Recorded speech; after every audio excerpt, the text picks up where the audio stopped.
Arresting Jesus, they marched him off and took him into the house of the chief priest. Peter followed, but at a safe distance.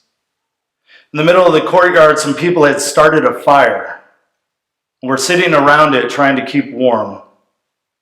One of the serving maids sitting at the fire noticed Peter and then took a second look and said, "This is the man that was with him." Peter denied it. "Woman, I don't even know him." A short time later, someone else noticed Peter and said, "You're one of them," but Peter denied it. "Man, I am not." About an hour later, someone else spoke up, really adamant this time. "He's got to have been with him.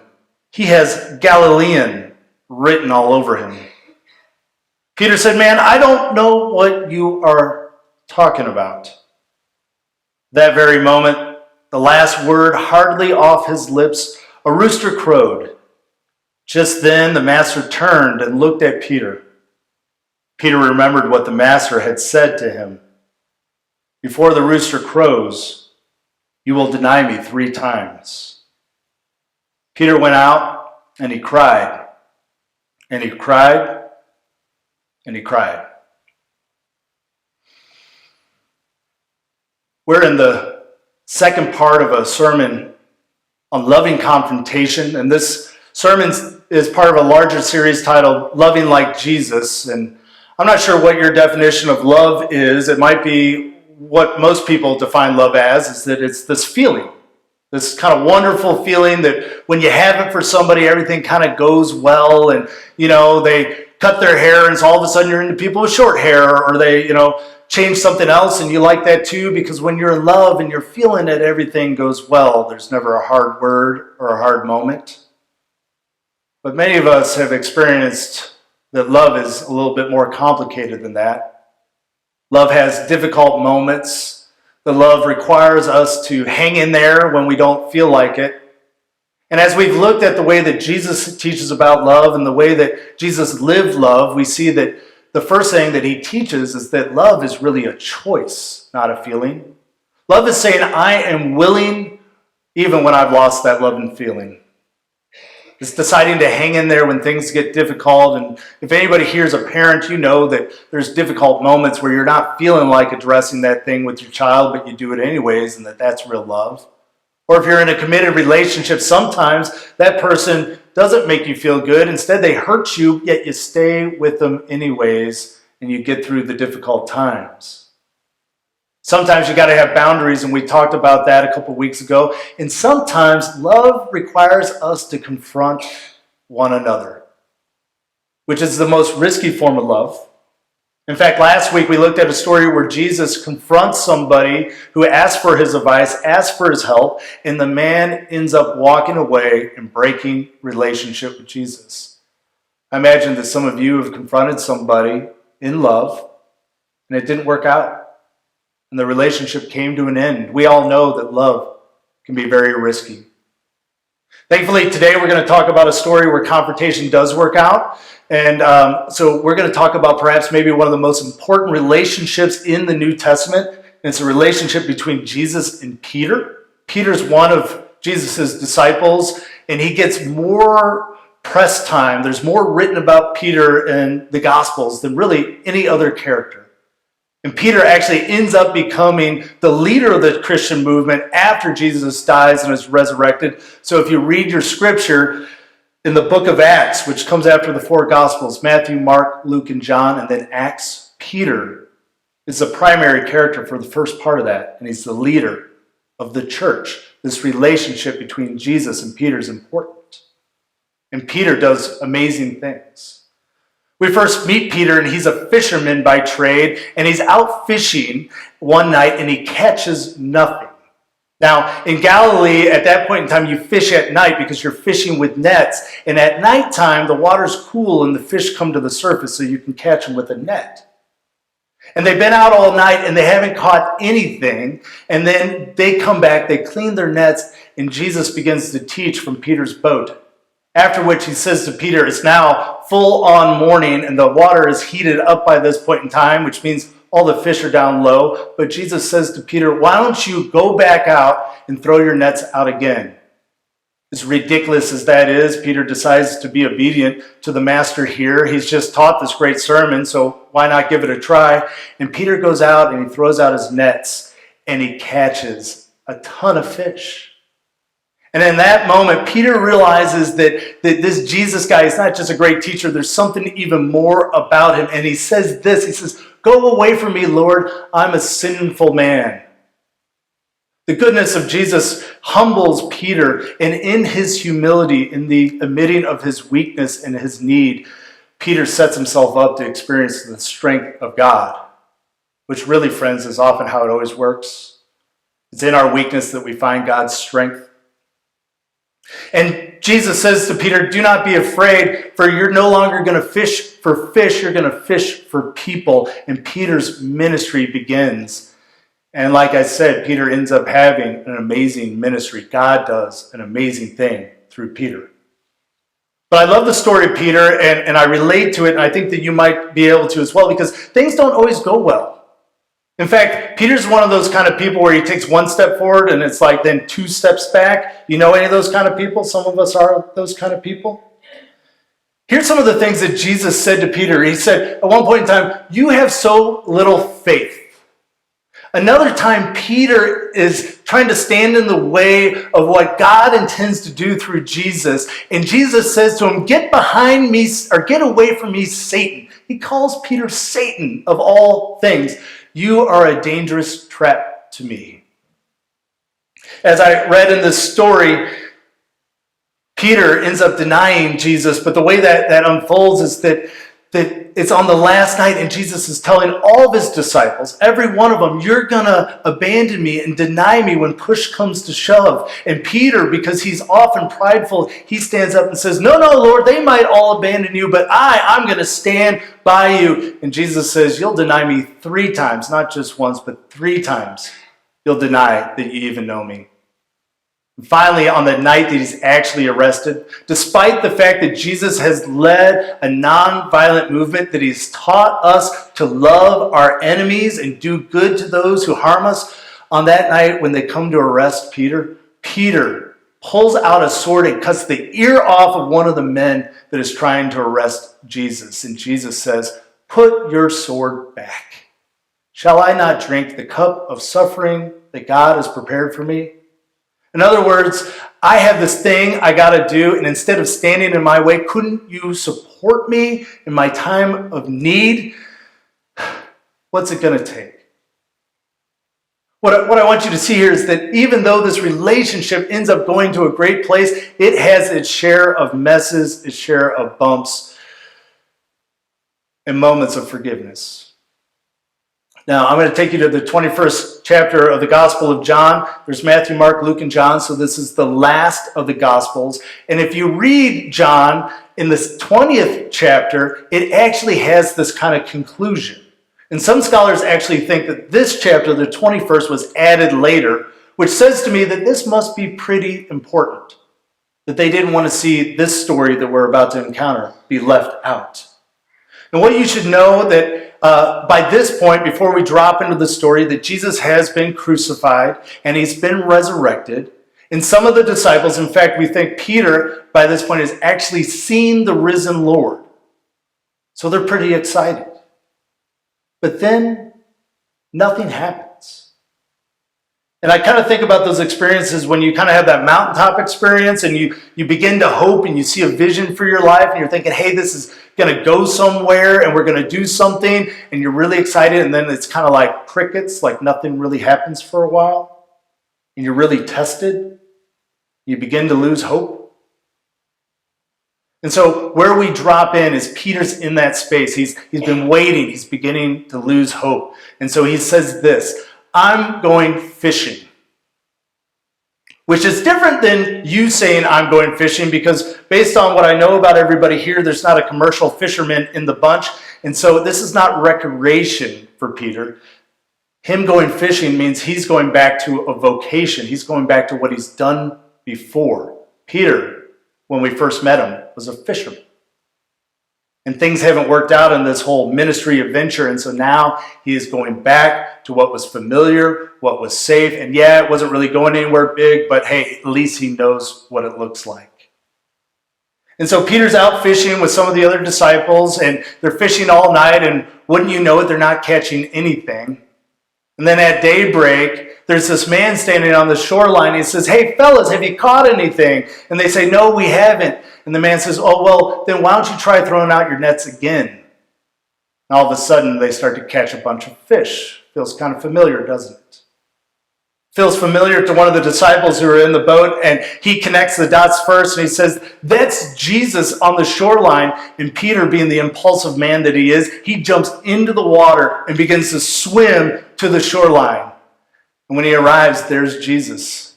He's got a fire prepared, and there's fish on it, and he's got some bread.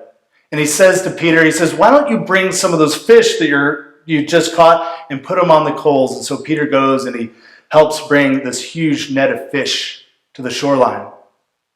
And John gives us this kind of delicious detail. He says there's 153 fish. And scholars throughout history have tried to make sense of this number. It's got to have this symbolic meaning. And I think in all their work to try to find significance, they miss the most basic and most powerful point. You all have a story about a vacation or a pivotal moment in life. And there's that detail that sticks out. The room was this color, or the sun was shining in this way, or this person said this to me. And that little detail, it just is part of the story because it was part of the story. I think that John is just saying, hey, this happened. This is real life. This is not just some miraculous thing. There's 153 fish. We counted them. We're fishermen. We always count the fish. So at this point, I want to pause and I want to bring you to your bulletins. Because we're talking about loving confrontation. And in this story, I think that we find some incredibly helpful, practical principles for doing loving confrontation. So if you would look at 2A.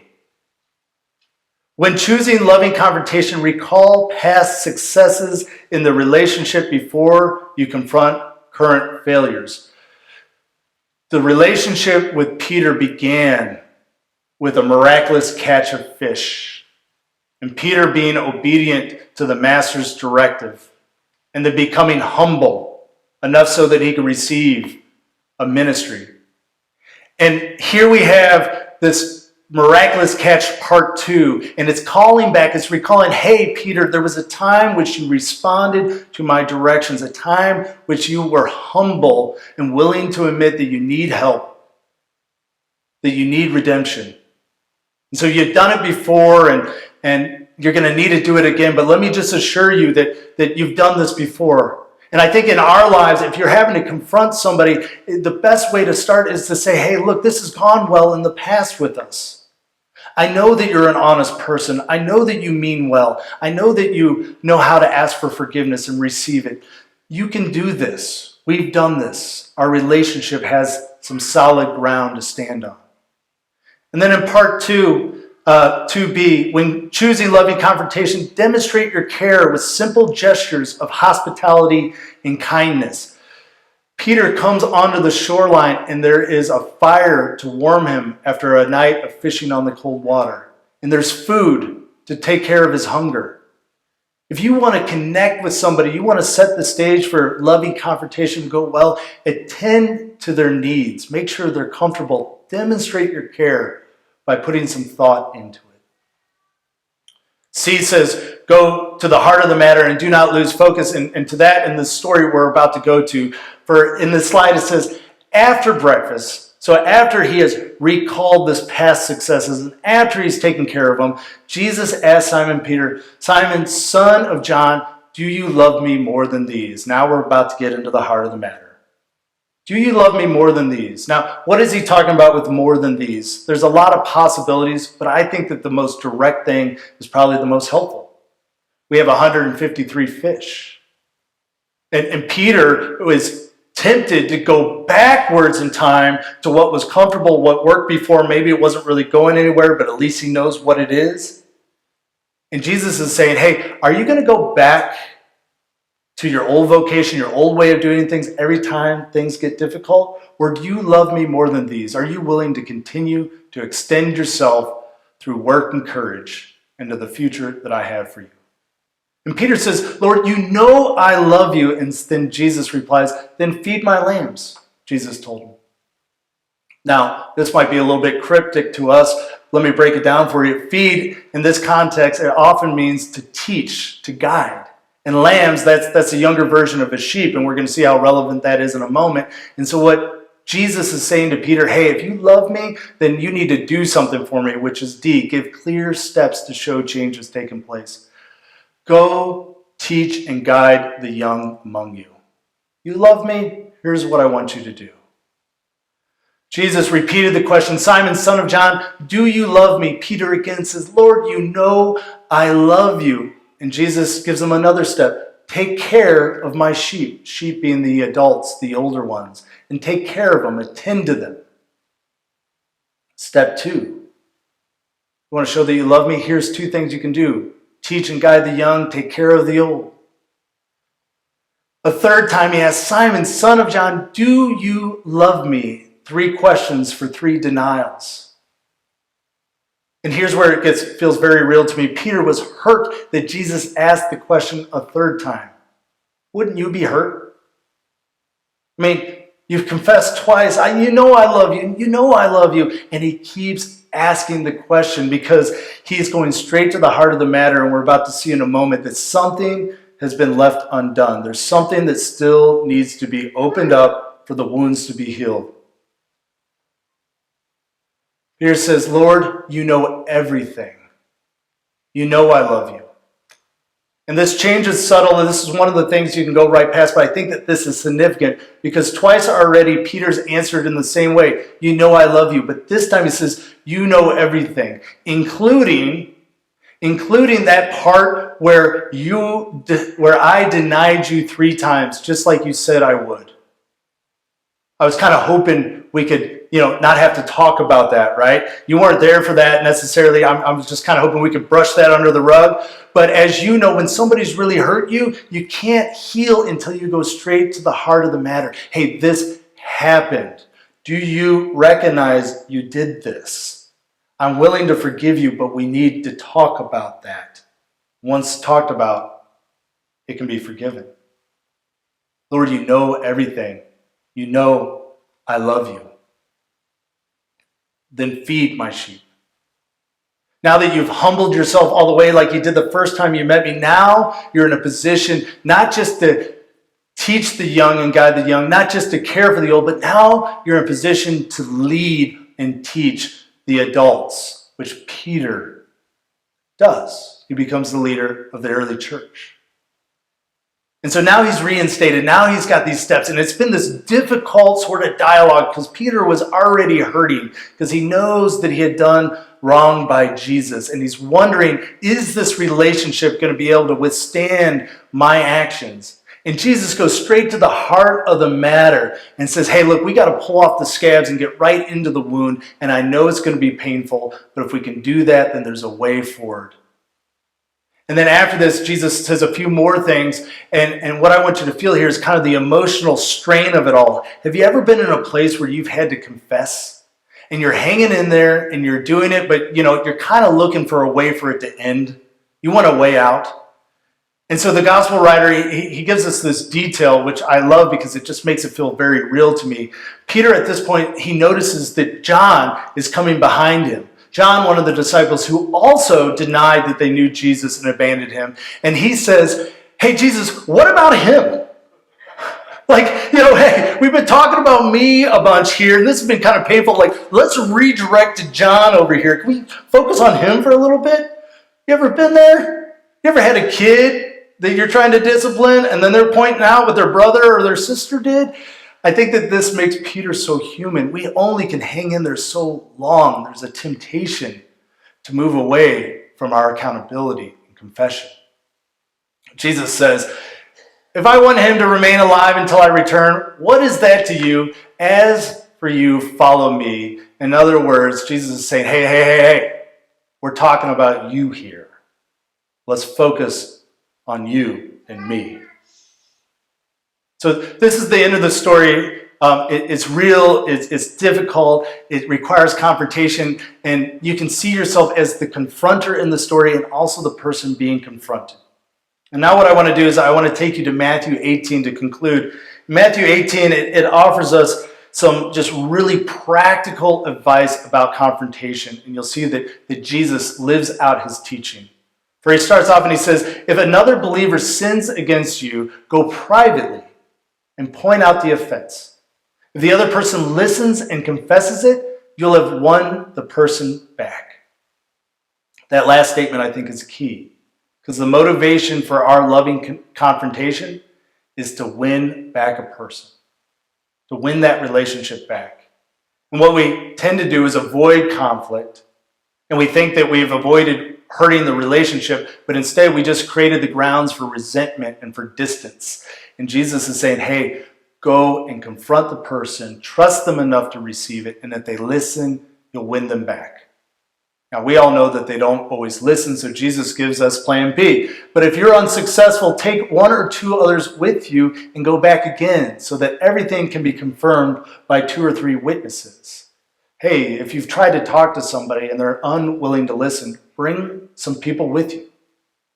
And those people can hear what is said, and they can bear witness, and maybe they might offer some perspective, because sometimes their words might help that other person listen, and sometimes you might receive some feedback yourself.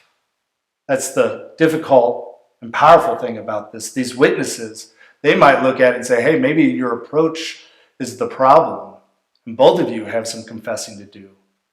So we escalate the scenario, and you're told to try again. And if that doesn't work, you go a third time, and if the person still refuses, take your case to the church. Now, the church, remember, is not a building, it's not an institution, it's a group of people. It's something that we choose to be part of. And so he's saying, hey, take it to that group of people that they're invested in, that they chose to be part of. And then if he or she won't accept the church's decision, if they're not willing to listen to this group of people they're invested in, then treat that person as a pagan or a corrupt tax collector, which is a really terrible way for me to end my sermon.